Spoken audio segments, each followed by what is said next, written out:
Bom, a gente vai continuar nesse assunto, né, Nicole? E convidamos para conversar com quem está nos acompanhando a cientista política Daisy Chiocari. Daisy, bom dia mais uma vez. Muito obrigado pela entrevista aqui para a CNN. Imagina, um prazer. Eu queria saber da senhora em que estágio a senhora imagina que a pré-candidatura de João Dória está. Ele já tinha uma oposição muito forte dentro do partido, dos chamados cabeças brancas, né, ex-presidentes do PSDB, Tasso Gereissati, Aécio Neves, José Aníbal, figuras muito relevantes. E agora ele troca o coordenador da campanha. Poderia ser um movimento natural, né? Essas trocas acontecem, mas o presidente atual do partido, ou seja, o homem que comanda a máquina do partido, diz ufa quando ele é liberado da coordenação de campanha do pré-candidato do partido dele. O novo coordenador diz que vai buscar convergência. Será que ele vai conseguir achar? Não, não vai não. A gente tem que lembrar que a política brasileira, ela é, através de partidos, ela é feita com presidencialismo de coalizão. Então, o presidente, para governar, ele precisa dos partidos políticos. A gente já viu o que aconteceu com outros presidentes que não quiseram conversar com o Congresso. E aqui vale ressaltar que a gente não deve confundir jamais o presidencialismo de coalizão com o fisiologismo. A partir daí, a gente olha para a história do Dória e não vê ele como um político agregador, né? Ele sempre foi um político mais de cisão. Ok, nós tivemos as prévias do PSDB, ele foi o nome, mas o PSDB já vem sofrendo muito antes disso. Eles têm uma cisão interna muito forte, que ficou super evidenciada agora, e também tem o problema da questão identitária. O PSDB não é mais o que era antigamente. Na ciência política, a gente estuda muito essa disputa entre PT e PSDB. E hoje a gente vê o PSDB completamente fora do jogo político, ainda sem se entender como partido, né? Aí a gente vê o Dória se isolando cada vez mais, o Bruno Araújo. Acho que a gente perdeu aqui o contato agora, então, com a Daisy Chiocari, cientista política, que estava trazendo a análise dela a respeito dessa troca, né, entre Bruno Araújo e Marco Vignoli. A gente vai retornar, então, o quanto antes o retorno com ela. Voltou, acho que já voltou. Voltamos, então. Daisy, você nos escuta? Mas essa própria disputa interna, ela é pior para o partido, né? A gente vê uma cisão, e não é só uma cisão entre dois grupos, né? Eduardo Leite e Dória, é uma cisão entre 3, 4, né? Eles não se entendem entre eles. Como que eles vão se entender para uma campanha eleitoral? A gente tinha perdido um pouquinho da sua primeira resposta, viu, Daisy? Porque houve uma interrupção no sinal aí, mas acho que no contexto geral deu para compreender e ao longo das próximas perguntas a gente vai recuperando o que ficou pelo caminho aí por causa da internet. Exatamente, problemas da tecnologia, né, que acaba acontecendo. Daisy, e como é que você analisa o cenário do PSDB? Como é que isso impacta a visão do partido? Você até comentou, né, sobre essa questão de PSDB e PT, essa rivalidade que sempre existiu.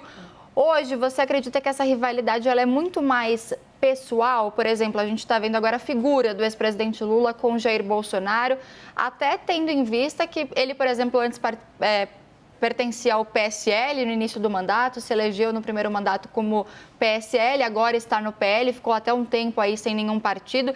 Hoje a política está muito mais personalista do que antes? Com certeza. Nos estudos da ciência política, a gente tem identificado isso muito forte. A política se tornou de personagens políticos e a gente percebe nos estudos que a identificação partidária do eleitor ela caiu muito. Para vocês terem uma ideia, em torno de 2006, a identificação partidária era de 46%. No início de 1985, ela chegou a 70%. Então, a identificação partidária tem caído, a gente tem feito uma política muito mais de personagens, mas os partidos políticos importam, sim, principalmente quando tu vai fazer as coligações. Agora, imagina um João Dória completamente isolado, sem apoio nenhum, sem coligação nenhuma, que não é o que acontece, por exemplo, para a gente ter uma ideia, uma referência, o presidente Jair Bolsonaro, que agora, depois da janela partidária, está com o Centrão extremamente fortalecido do seu lado, esses 55%, o PL hoje é o maior partido político, então ele precisa dessa base. E Dória, ele entra na disputa presidencial, além de pontuar entre 1% e 2%, sem apoio partidário nenhum. Então, por mais que a política ela seja, assim, de personagens, isso está completamente correto, ela precisa do apoio partidário, porque o Dória não tem na outra ponta nem o Eduardo Leite. Aliás, enquanto a Deise estava falando para a gente, nós estávamos mostrando imagens aqui do dia em que João Dória renunciou ao cargo, né? E ele segura o braço do Bruno Araújo, balança o braço do Bruno Araújo, que não esboça absolutamente nenhuma reação, a não ser tentar segurar a gravata no lugar correto. Olha lá, o João Dória balança o braço e a gente não consegue ver um gesto de sorriso do Bruno Araújo, que parecia ali bastante constrangido e que disse que ficou, não é, Deise, na coordenação de campanha. Ele sabe por quê e até quando fosse cumprido um determinado objetivo, e o que dizem aqueles mais próximos do Bruno Araújo é que ele queria garantir que João Dória renunciaria ao cargo, porque já naquele momento pós-prévias com o partido rachado, havia ali um boato de que João Dória, sem o apoio do partido, como ele não tem, poderia não renunciar e atrapalhar uma candidatura do Rodrigo Garcia em São Paulo e o PSDB perder São Paulo, que é o grande bastião de poder do PSDB há um quarto de século já, né? Há mais de 25 anos. Sem o apoio do partido, com tanta gente brigando, com tanta gente contra, hoje o candidato João Dória é um candidato dele mesmo? É uma candidatura solteira? Dá para falar isso, Deise? Dá sim, ele é um candidato isolado, sem apoio de partido, sem apoio dos correligionários. A candidatura dele não tem como dar certo. Assim. E aí, eu sempre cito a ciência política porque eu acho que ela não está aí à toa, né? Então, vamos lá. A ciência política, ela nada mais é do que tu agregar os teus amigos e dispensar os inimigos, no plural. O João Dória está completamente isolado. E o que me parece, que eu até comentei com vocês aqui numa outra oportunidade, na política a gente precisa de força e inteligência. O que o Dória tem feito, e o próprio Eduardo Leite, eu falo isso porque são os dois protagonistas dessa cisão do PSDB, os dois estão usando só a força. Não tem uso de inteligência nenhuma em nenhuma das estratégias deles. Mas eu sou o nome da terceira via. Não tem terceira via. A terceira via não sabe se organizar, ela não tem uma agenda, ela não tem uma programação. A gente tem visto disputas até agora só de nomes. O próprio Eduardo Leite declarou agora que ele não vai sair candidato a vice. Então, são os egos, as vaidades e a falta da inteligência no jogo político. É isso que a gente tem visto. Dória é um candidato isolado e o próprio Eduardo Leite está isolado. Há uma cisão no PSDB, não tem mais o que fazer. Eles têm que olhar para dentro e se reorganizar para poder pensar numa campanha. Você não acredita, então, numa terceira via, seja ela com Dória ou com Leite, ou até mesmo, por exemplo, com Simone Tebet, do MDB? Não acredito. Tem muita desorganização aí, e a gente fala isso desde o ano passado. A terceira via não se organizou em torno de uma agenda. A gente viu agora o Luciano Bivar sendo indicado para essa chapa de terceira via. Que terceira via é essa? Coloca mais dos mesmos, ou que entra com políticos que não respeitam nem as prévias do próprio partido. Isso não tem como dar certo, não tem como, eu repito o que eu falei no início da entrevista, não tem como formar uma coalizão partidária para governar. É só a gente olhar um pouquinho para trás, a história do Brasil, os presidentes que tentaram governar com cisões partidárias, não deu certo.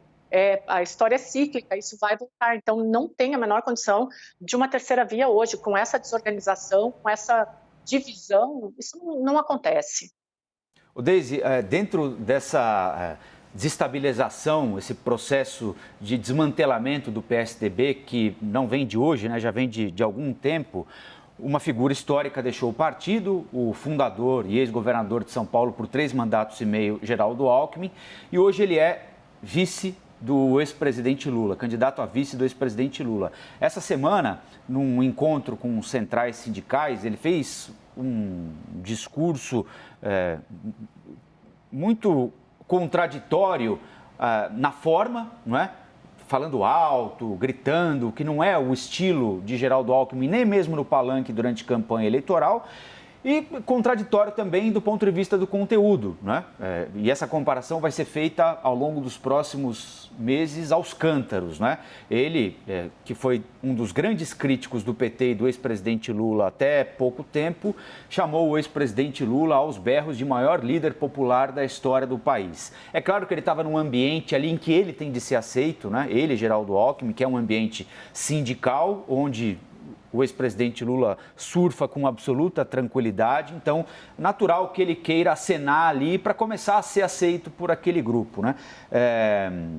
Mas para fora do grupo, isso soa com naturalidade para o eleitor?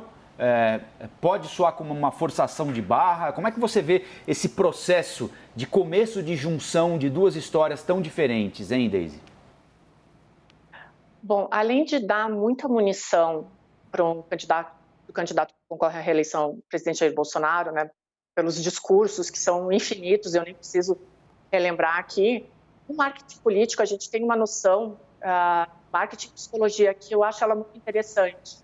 Ela diz que quando algum candidato tenta ostensivamente seduzir o eleitorado tende a reagir contra.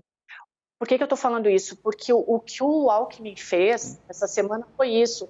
Foi mudar completamente a postura dele, o discurso dele e tentar ser aceito de uma forma muito ostensiva, que não é ele.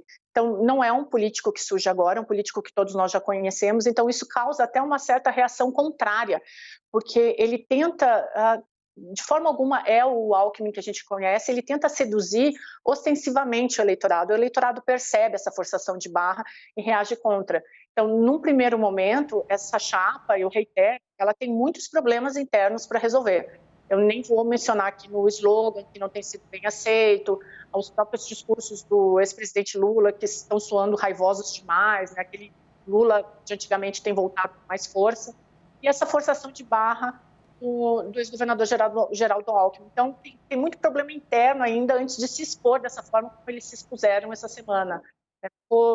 Ficou forçação de barra mesmo, em bom português. Deise, jogando essa pergunta do Rafael para o outro lado, no lado ali do presidente Jair Bolsonaro, a gente teve também em 2018, ou melhor, até para a campanha, né, de 2018, todo o discurso, por exemplo, contra a Centrão, contra a corrupção e também, enfim, discursos diversos e que agora o presidente, como você disse, tem ali o apoio do Centrão, tem diversos ministros que pertencem a esses partidos do centro e, inclusive, tem também algumas denúncias que estão sendo investigadas a respeito de corrupção no governo. De alguma forma, isso também pode ir nessa mesma linha que você estava comentando agora há pouco sobre o Geraldo Alckmin, sobre o PT e sobre Lula? Olha, tem um ponto, assim, as eleições de 2018, elas diferenciaram por alguns N motivos, né? A gente não tinha dois personagens políticos tão fortes numa disputa eleitoral, né?